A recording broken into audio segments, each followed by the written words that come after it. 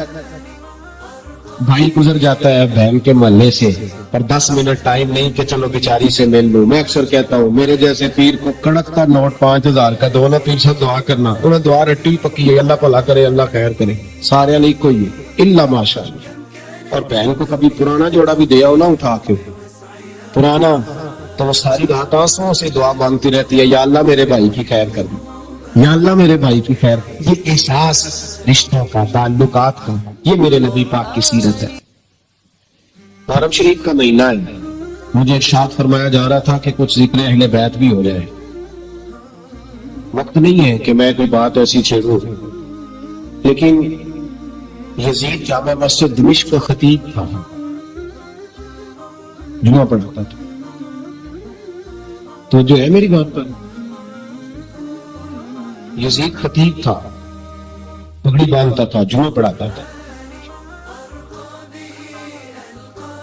کیوں نکلے امام حسین اس کے خلاف؟ شاہ عبدالعزیز محدث دہلوی کو پڑھ لیں، البدایہ پڑھ لیں، ابن اسیر پڑھ لیں، تبری پڑھ لیں، ابن کثیر، کوئی سی بھی کتاب تاریخ کی جو معتبر کتابیں، مدینے سے کربلا تک اور کربلا سے بیضا تک، مقام بیضا تھے جناب سیدنا امام حسین کی شہادت تک، جہاں بھی امام حسین نے خطبہ دیا ہے آپ نے فرمایا یزید چونکہ شرابی ہے، چونکہ مجرے دیکھتا ہے، چونکہ اللہ کے حلال کو حرام اور حرام کو حلال کہتا ہے، لہذا مسلمانوں کا حکمران بن سکتا. اور شاہ عبدالعزیز صاحب نے لکھا ہے کہ ایک دفعہ حضرت امیر معاویہ رضی اللہ تعالیٰ عنہ کے زمانے میں وہ مدینے کے مضافات میں کسی گاؤں میں آیا تھا، تو امام حسین نے اپنی آنکھوں سے اسے شراب پیتے دیکھا تھا. تو امام حسین نے فرمایا شرابی اور مجرے دیکھنے والا یہ حکمران بن سکتا؟ ہمارے حکمران پتہ کس طرح کا پاکستان چاہتے ہیں؟ جس طرح کا دبئی میں ہے. شیخ زید اسلامک سینٹر میں جاؤ، سونی مسجد، بہترین اے سی، کھجوریں بھی، پانی بھی، مشروب بھی سارے پیو، اور 3 کلومیٹر پہ کلب بھی بنا ہوا ہے.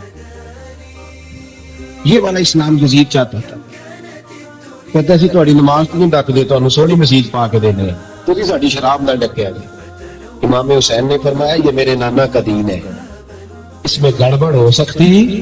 اللہ کہتے ہیں وَلَا تَلْبِسُوا الْحَقَّ بِالْبَاطِلِ وَتَكْتُمُوا الْحَقَّ وَأَنْتُمْ تَعْلَمُونَ.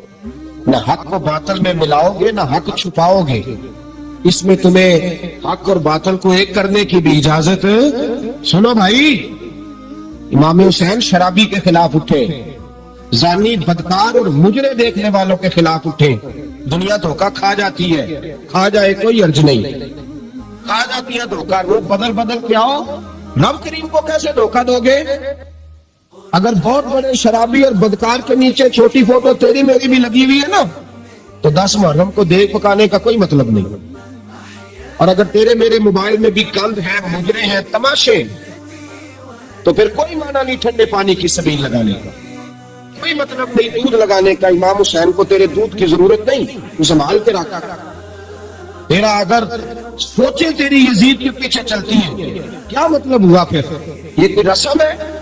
دوستی قاتل سے بھی، مقتول سے یارانہ بھی؟ یہ کیسا طرز زندگی ہے؟ دو رنگی چھوڑ کے یک رنگ ہو جا، سراسر موم ہو جا یا سنگ ہو جا. امام علی مقام اٹھے ہو ملت کے جوانوں. جب تم مجرے دیکھتے ہو نا، تو امام علی اکبر رضی اللہ تعالیٰ عنہ کے مزار پہ پھر سے گردش تاری ہوتی ہے. جب تم شرابیں پیتے ہو تو حضرت علی اصغر کے مزار کو جنبش ہوتی ہے. اور جب تم رات کو مجرے دیکھ کے سوتے ہو تو حضرت عباس کے بازو میں پھر سے درد ہوتی ہے. یزید کو سپورٹ کرنا چھوڑ دو، ہم سے نہ رقم ہوں گے قصیدے یزید کے، ہم لوگ تو حسین کے سیرت نگار ہیں. انقلاب برپا. اور یاد رکھو، نیکی والی زندگی آسان ہوتی ہے. اس کا ضمیر مطمئن نہیں ہوتا، اس کی رات ٹھنڈی نیند نہیں آتی. اسے جتنا مرضی بن سور کے رہو، پاگلوں جیسی زندگی لوگ گزار رہے ہیں، پتہ نہیں کیا کچھ کہتے رہتے ہیں، اپنے آپ کو جھوٹی تسلیوں سے مطمئن کرتے ہیں. نہ ایسا تقوی کی زندگی ٹھنڈک والی زندگی ہے، تقوی کی زندگی. امام علی مقام رضی اللہ تعالیٰ عنہ کے پیغام کو سمجھو، حق کے لیے کھڑے ہو جاؤ. 2 گزارشات ہیں آج کی اس گفتگو میں. ایک تو احساس والی زندگی گزارے، بے حس. یہاں نہ جلوس نکل رہے تھے برما کے حق میں، تو لوگ کہہ رہے تھے پہلے اپنے بچے تو سنبھال لو. یہ ظلم ہے. ہمیں احساس ہی نہیں کہ ہم کیا کہہ گئے. نبی پاک نے فرمایا میری امت ایک جسم کی طرح ہے، ایک حصے کو بھی تکلیف ہوگی تو ساری تڑپے گی. اور یہاں کتنے لوگ کٹ گئے اور لوگ کہنے لگے اپنی تو فکر کر لو. یہ مجرمانہ سوچ ہے، یہ وہ سوچ ہے جو گدلا کر گئی ہے ہمارے مزاج کو. باہر آئے میرے عزیز، سمجھے اپنے آپ کو، ہم باشعور لوگ ہیں، پتہ ہمیں سارا ہے، جان بوجھ کے پٹیاں باندھ کے پھر رہے ہیں. تھوڑا وقت ہے، گزر جانا ہے ہم لوگوں نے، لیکن احساس کی دولت ہوگی تو بہت سارے لوگ ہیں جو رو رو کے دعا مانگیں گے. ہے دل کے لیے موت یہ مشینوں کی حکومت. اقبال بڑا عرصہ پہلے کہہ گئے, کہنے لگے دل کے لیے موت ہے مشینوں کی حکومت, احساس مربت کو کچل دیتے ہیں آلات. چیزوں کا جتنا اچھا استعمال ہے اتنا کرو, اس سے زیادہ نہ کرو. اب تو گند گھروں تک آ گیا, اب تو مجرے, بے حیائیاں, فحاشیاں جیبوں کے اندر چلی گئی ہیں. میں رات بڑی دور تھا تو میں کہہ رہا تھا, وہاں فکر حسین کانفرنس تھی, تو میں کہہ رہا تھا امام حسین کا دن منانے والوں, یزید تو جمعے میں خطبہ دیا کرتا تھا. ہمارے حکمران تو سورت اخلاص اور سورت کوثر نہیں پڑھ سکتے, وہ تو جمعے کی جماعت کراتا تھا. کیوں نکلا امام حسین اس کے خلاف؟ امام حسین کے سارے خطبے پڑھ کے دیکھ لیں. امام حسین فرمایا کرتے تھے تارک نماز ہے, شرابی ہے, اور رنڈیوں کا ناچ دیکھتا ہے, جس میں یہ چیزیں پائی جائے وہ مسلمانوں کا حکمران نہیں ہو سکتا. تو امام حسین نے تو فحاشی اور یعنی شراب کے خلاف اپنا 6 مہینے کے لیے اصغر سے لے کر 18 سال کے بیٹے شہید کرا دیے. اور میرے موبائل میں سارا گند بھرا ہوتا ہے, پھر بھی میں 10 محرم پہ 4 دیگیں اتار لیتا ہوں. ساری رات بے حیائی دیکھنا, ساری رات فانی, فحاشی اور عریانی کو فروغ دینا, اور 10 محرم آنا تو موٹے موٹے آنسو بھی گرانا کہ مجھے امام حسین سے پیار ہے, تو یہ ہم سے نہ رقم ہوں گے قصیدے یزید کے. ہم لوگ تو حسین کے سیرت نگار ہیں. دو رنگی چھوڑ کے یک رنگ ہو جا, سراسر موم ہو جا یا پھر سنگ ہو جا. ایک کام کر, سارا سال یزید کی فکر کو پروموٹ کرنا, سارا سال یزید کا سپورٹر ووٹر رہنا, بڑے شرابی کے بڑی فوٹو کے نیچے چھوٹی اپنی بھی لگوانا, اور 10 محرم کو دیگے پکا کے حسینی بننے کی ناکام کوشش کرنا. تو بھائی عام لوگوں کو تو دھوکہ دیا جا سکتا ہے, مصطفیٰ کریم کی آل کو نہیں دیا جا سکتا, ان کو نہیں دھوکے دیے جا سکتا. تو میرے عزیزوں, ضمیر کی زندگی, باطن کی زندگی, وہ جو احساس پیدا ہوتا تھا کسی کو تھپڑ مار کے, وہ جو احساس حضرت محمد بن ابو بکر رضی اللہ تعالیٰ عنہ فرماتے ہیں, اس کو صاحب سبل الہدی والرشاد امام یوسف صالحی نے نقل فرمایا.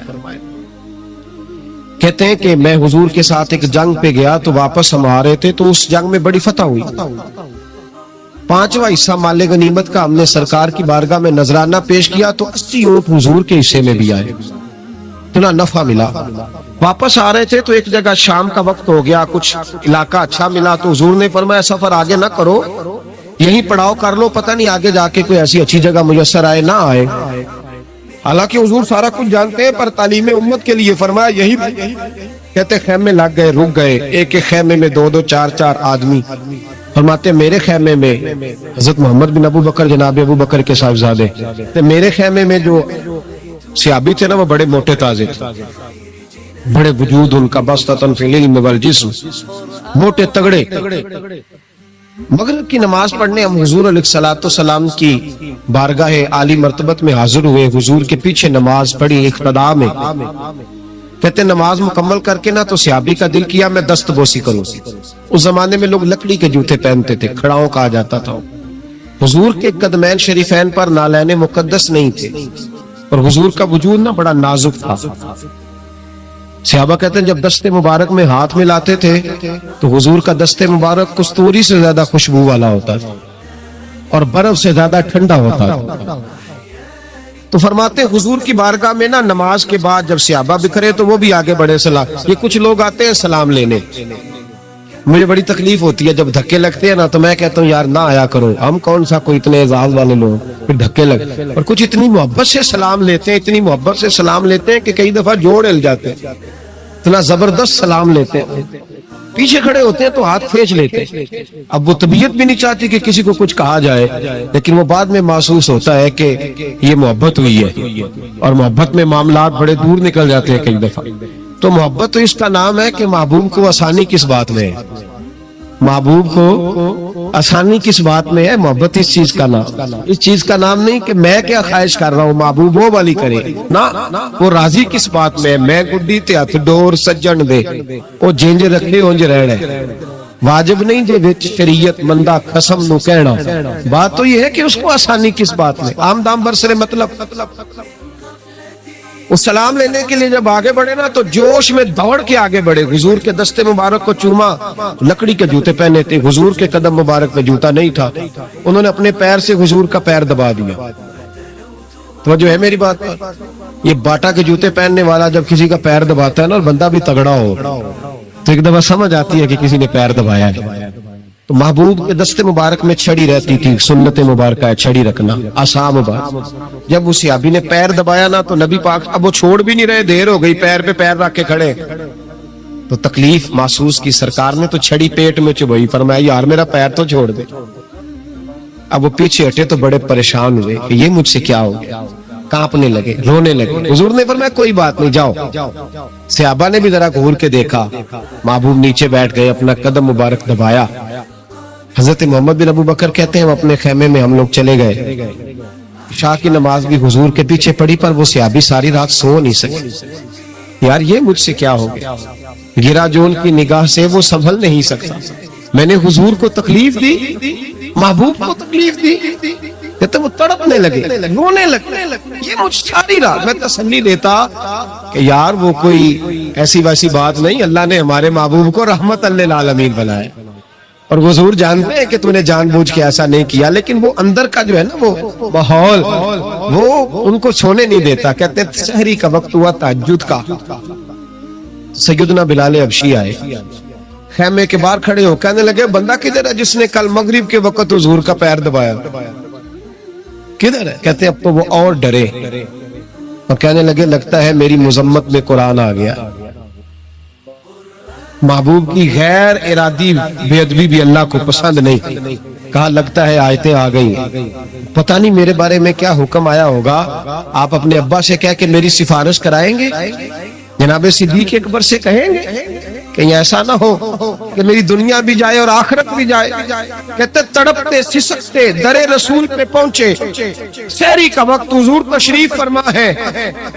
کہتے اب میں اور وہ منتظر تھے کہ کوئی ایسا حکم آئے گا، پتہ نہیں کیا بنے گا، اور اس حکم کے معاملے میں پھر کہاں تک بات جائے گی. قربان جائے جب حضور کے سامنے کھڑے ہوئے تو سارا کچھ جاننے والے محبوب نے اپنی امت کی تعلیم کے لیے فرمایا بھائی عشاء کے بعد ہی تجھے بلانے کا ارادہ ہوا تھا، پھر خیال آیا کہ تو کہیں سویا ہوگا، شہری میں لوگ اٹھ جاتے ہیں تہجد کے لیے، اس لیے تجھے بلایا ہے. فرماتے ہیں اب انتظار تھا کہ وہ بڑی بات آئے، ڈر رہے تھے، لیکن قربان جائیں نبی پاک نے پیر دبانے کا ذکر ہی نہیں فرمایا. حضور فرمانے لگے بلایا اس لیے ہے کہ کل شام میں نے تیرے پیٹ میں چھڑی چبھو دی تھی، تجھے تکلیف ہوئی ہوگی تو اللہ کی رضا کے لیے معاف نہیں کر دیتا. جناب محمد بن ابو بکر کہتے ہیں پہلے تو وہ اکیلا روتا تھا، اب ہم سب نے رونا شروع کر دیا. حضور آپ کیا فرمانے؟ کہنے لگے نہیں یار بیچارے کا پیٹ بڑا ہے، میں نے چھڑی چبھو دی، اس کو تکلیف ہوئی ہوگی. اور کیا لفظ ہے حدیث میں، محبوب فرمانے لگے میں ساری رات سو نہیں سکا. اس کا وہ درد، او بھائی تو اپنے ابا کو سخت بات کہہ کے آ کے بیڈ پہ آرام سے سو جاتا، تو اپنی اماں کو سخت جملہ کہہ کے وہ تڑپتی رہتی ہے، اسے وہ ساری راتیں یاد آتی ہیں جو اس نے بیٹے کے لیے بیدار رہ کے گزاری ہوتی ہیں. تو ایک فکرہ کہہ کے تو سوچتا ہی نہیں، کہنے والے تو کہہ دیتے ہیں، یہ سننے والے ہیں جو کمال کرتے ہیں، تو نے خیال ہی نہیں کیا. بابو فرمانے لگے سو نہیں پایا، چل اللہ کی رضا کے لیے معاف کر دے. تو کہنے لگے حضور وہ تو میں نے پیر دبایا تھا اس لیے آپ نے مجھے چھڑی چبھوئی، آپ کیا کہہ رہے ہیں؟ تو محبوب فرما دیکھے وضاحت دیکھے، محبوب فرمانے لگے تو نے تو ان دیکھے پیر دبایا تھا، میں تو دیکھ رہا تھا، مجھے نہیں چھڑی چبھونی چاہیے تھی، چل تو کیا میں نے معاف کیا. تو عرض کرنے لگے حضور جس طرح آپ راضی ہیں میں بھی اسی طرح ہی راضی ہوں. محبوب فرمانے لگے تو راضی ہے پر میں نہیں ابھی راضی. حضور آپ کیسے راضی ہوتے ہیں؟ فرمایا جی 80 اونٹ میرے حصے میں آئے ہیں، اگر تو سارے تحفے میں قبول کرے تو میں راضی ہو جاؤں گا. تحفے میں رکھ لے سارے، کون دیتا ہے دینے کو، فاضل بریلوی کا انداز میں ذرا دیکھیے، کون دیتا ہے دینے کو، اس کا پنجابی ترجمہ ہے کہ کون دیتا ہے، دینا اس نے جگرا چاہیے، کون دیتا ہے دینے کو، منہ چاہیے دینے والا ہے سچا ہمارا. اور پھر کہتے ہیں مانگیں گے مانگے جائیں گے اور منہ مانگی پائیں گے. ہم مانگیں گے مانگے جائیں گے اور منہ، یعنی جو مانگیں گے نا منہ مانگی ملے گی حضور کے دروازے سے، مانگیں گے مانگے جائیں گے، منہ مانگی پائیں گے۔ سرکار میں نہ لا ہے نہ حاجت اگر کی ہے، تو حضور نے فرمایا 80 اونٹ رکھ لے میں راضی ہو جاؤں گا۔ کہتے جب حضور نے کہا راضی تب ہوں گا، شرط لگائی تو 80 اونٹ وصول کیے انہوں نے۔ کہتے واپس خیمے میں آ رہے تھے تو میں اس کو دیکھ کے مسکرا رہا تھا، میں نے کہا اپنے نصیبوں پہ ناز کر، اللہ نے کیسا رسول عطا فرمایا، پیر بھی تو نے دبایا ہے، معذرت بھی بظاہر محبوب علیہ السلام نے کی ہے، اور 80 اونٹ بھی تجھے تحفے میں مل گئے۔ یہ رنگ اگر ملتا ہے تو محمد عربی کے دروازے سے ملتا ہے۔ تو میرے نبی کریم اللہ آپ کو جزا۔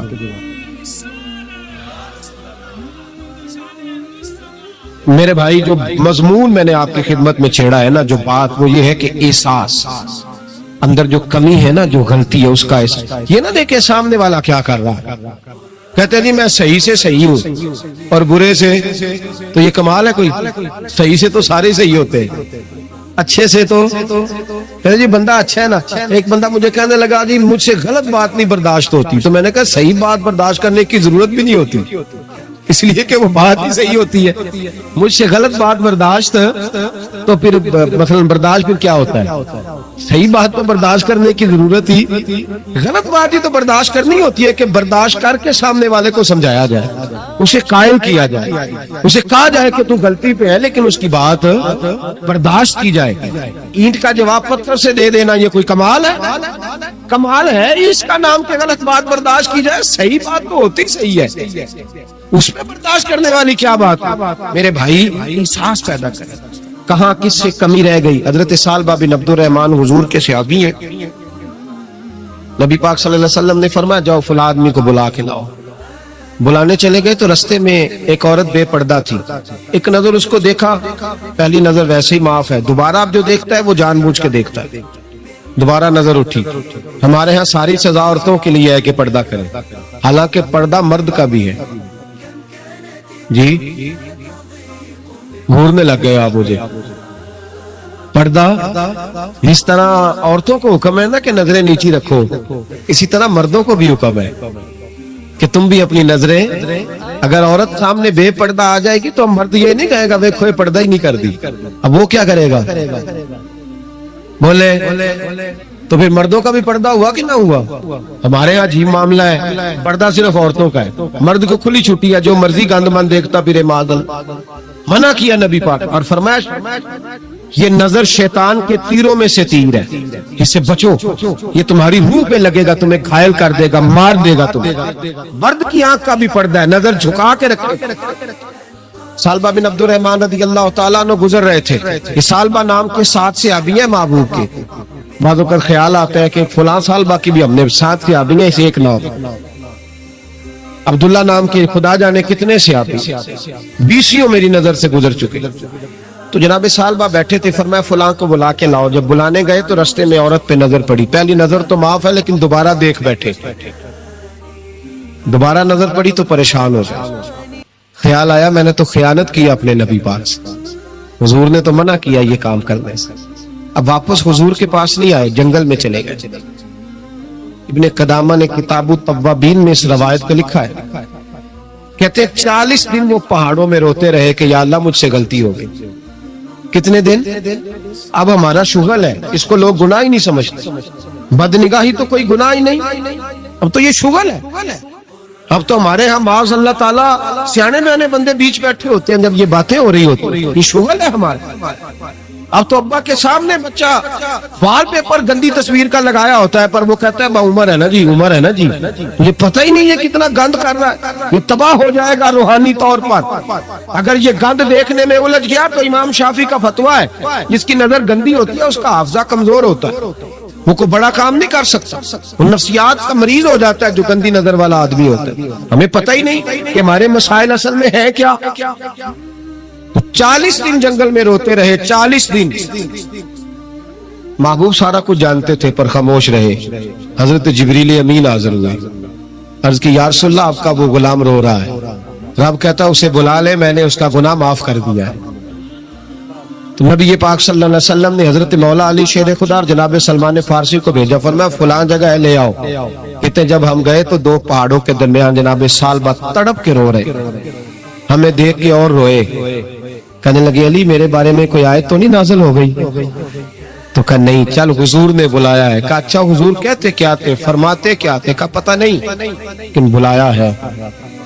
کہتے جب ہمارے ساتھ چلنے لگے مسجد نبوی قریب آئی تو کہنے لگے علی بہت بڑا گناہ کر بیٹھا ہوں، نظریں میلی ہو گئی، وضو نہیں آنکھوں کا، مجھے ڈائریکٹ نہ لے کے جاؤ حضور کے پاس، جب نبی پاک نماز کی نیت باندھ لینا پھر میں جاؤں گا، میں پیچھے کھڑا ہو جاؤں گا حضور کے، میری طبیعت میں حوصلہ نہیں۔ یہاں تو پتہ نہیں میں کس طرح عشق رسول کا دعویٰ کرتا ہوں منبر پر بیٹھ کر، اور ہماری یہ میلاد آئے گا تو محفل میلاد میں اس طرح کے دعوے ہوں گے اسٹیج پر کہ علمان و نفیس، پتہ نہیں کیا کیا لوگ کہہ دیں گے، پتہ نہیں ہم کیا ہے اور ہم کیا کہہ رہے ہیں، من آنم کے من آنم، پتہ ہی نہیں اور کتنا بڑا دعویٰ کر دیا۔ کب میرے اندر طاقت نہیں سامنا کر دے۔ مولا علی فرماتے ہیں جب حضور نے مغرب کی نماز کی نیت باندھی تو انہوں نے بھی پیچھے نیت باندھ لی۔ اتفاق کی بات یہ کہ حضور نے پہلی رکعت میں سورہ انفطار پڑھنی شروع کر دی، اذا السماء انفطرت واذا الكواكب انتصرت واذا البحار فجرت۔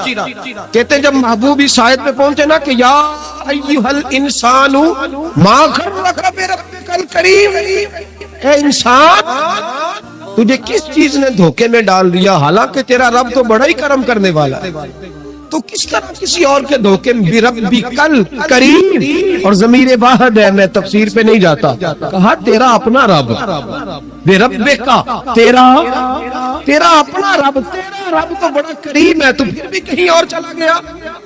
جب یہ آیت سنی تو پیچھے چیخ ماری، بے ہوش ہو کے گر گئے، گھر والے گھر لے گئے، نماز مکمل ہوئی تو حضور نے فرمایا کیا ہوا؟ عرض کی حضور وہ تو رو پڑے تھے، گھر لے گئے، محبوب پیچھے گئے تو بے سود پڑے، تیز بخار ہو گیا، نبی کریم سرہانے بیٹھے اور ان کی گردن کو اٹھا کر سر کو گود میں رکھا، اور جب بالوں میں دستے مبارک پھیرا تو آنکھیں کھول دی اور جھٹ سے اپنا سر زمین پہ رکھ کے کہنے لگے حضور میں اس قابل نہیں کہ آپ کی گود میں میرا سہارا ہے، اس قابل نہیں، بڑا مجرم۔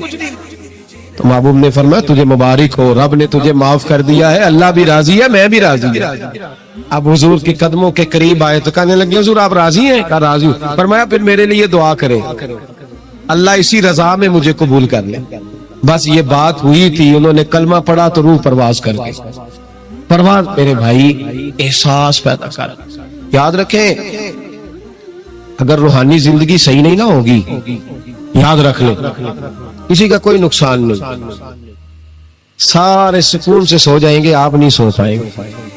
اگر آپ کے ضمیر پہ بوجھ رہیں گے نا تو سارے لوگ رمضان میں 4 قرآن پاک ختم کریں گے، آپ 10 پارے بھی نہیں پڑھ پائیں گے۔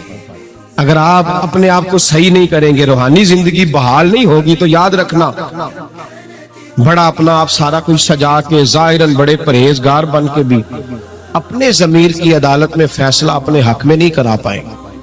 تجوریوں سے مال بھرا ہوا ہوگا لیکن گھر میں سکون نام کی چیز ڈھونڈنے سے نہیں ملے گی، اس لیے کہ الا بذکر اللہ تطمئن القلوب، اللہ کی ذات سے جڑ جانے سے دل کو سکون ہوتا ہے۔ کیا بہت بڑی سزا نہیں مالک کی کہ انسان سارا کچھ کرے، فارغ ٹائم ہو تو وہ ٹی وی دیکھے؟ کیا بہت بڑی سزا نہیں کہ 3 مہینے کی چھٹیاں بھی اسے ہوں لیکن وہ 1 سپارہ قرآن پاک نہ پڑھ سکے؟ وہ گپے مارنے بیٹھے تو 6 گھنٹے لگا دے اور تسبیح دی جائے تو 10 منٹ میں بس ہو جائے، درود پڑھا ہی نہ جائے، یہ سزا نہیں؟ کیا یہ کم سزا ہے کہ وہ دنیا دراز پہ گھوم آئے لیکن مسجد میں جائے تو اسے کچھ بنے؟ کیا سزا نہیں؟ اللہ سے معافی مانگے، مل کے اس کے حضور استغفار کریں، باطن کی زندگی آباد کرنے کی کوشش کریں، چھوڑ دیں بن کے بیٹھنا، آگے آگے بڑھنا، اپنے آپ کو شمار کرنا۔ ہم تو میلاد کی جلسوں میں بھی بڑی کرسی تلاش کرتے ہیں، ہم تو دینی محفلوں میں بھی کوشش کرتے ہیں کوئی ہمارا نام لے کے، صحیح نام لے کے پکارے۔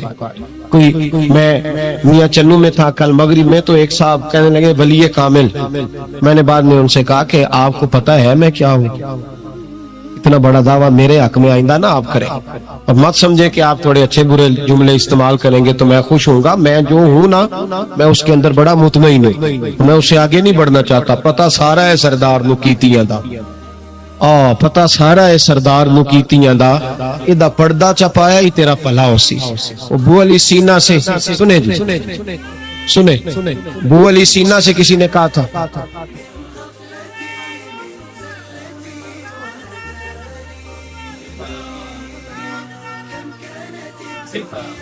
اب ان کی اس بات پر اور اس عمل پر ایک شعر سن لے میاں محمد بخش صاحب کا.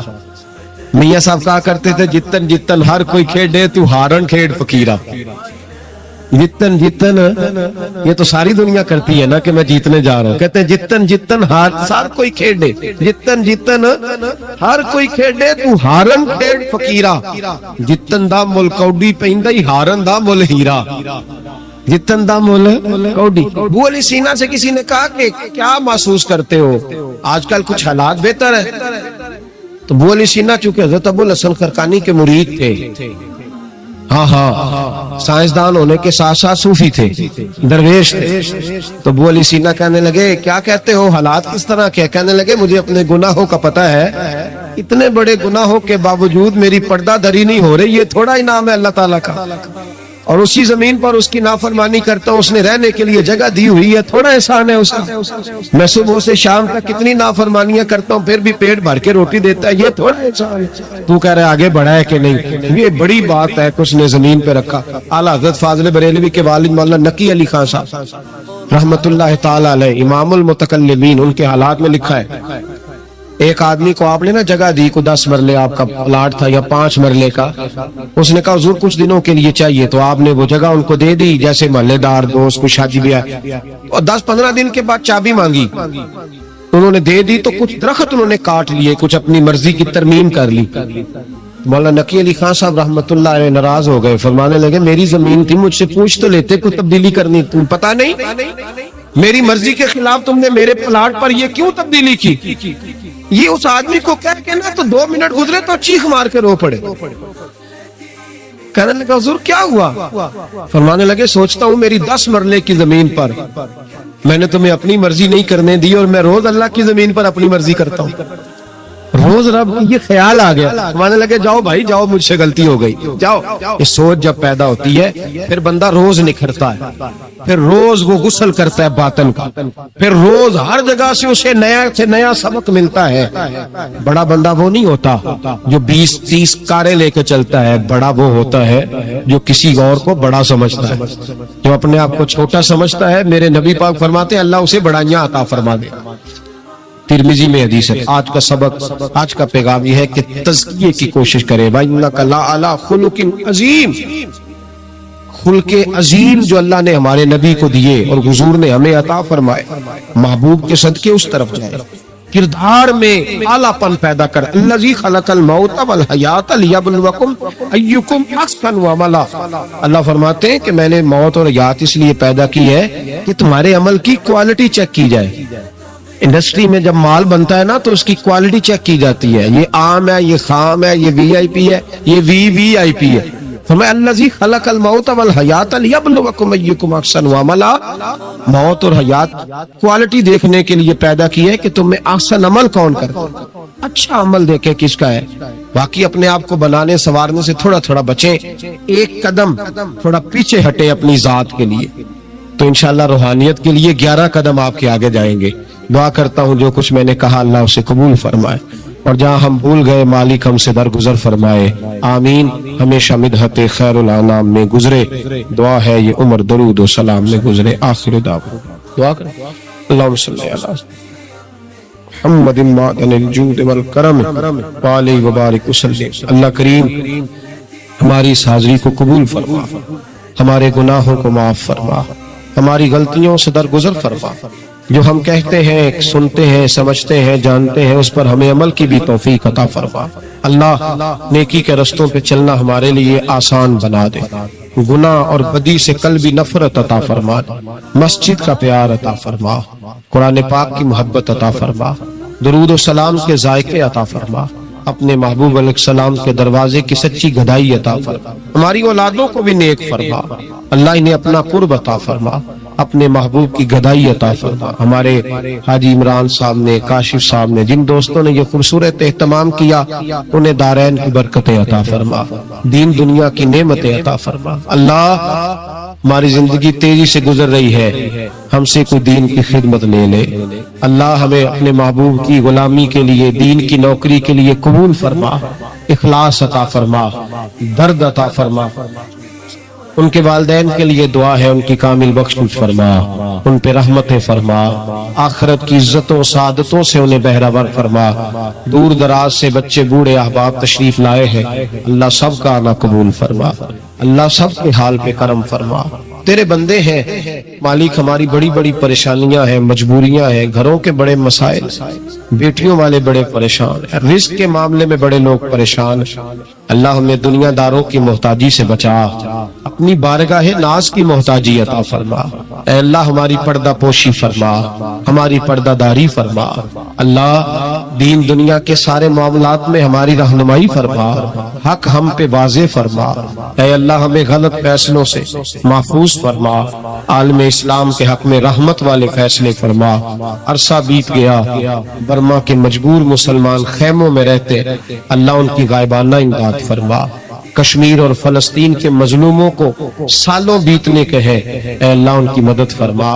پاکستان کو اسلام کا قلعہ بنا، زندگی تقوی کے نور والی عطا فرما، موت کلمہ اسلام سے نصیب فرما. اللہم رب اغفر وارحم وانت خیر الراحمین. ربنا اغفر لی ولوالدی وللمؤمنین یوم یقوم الحساب. وصلی اللہ تعالی علی حبیبہ سیدنا و مولانا محمد.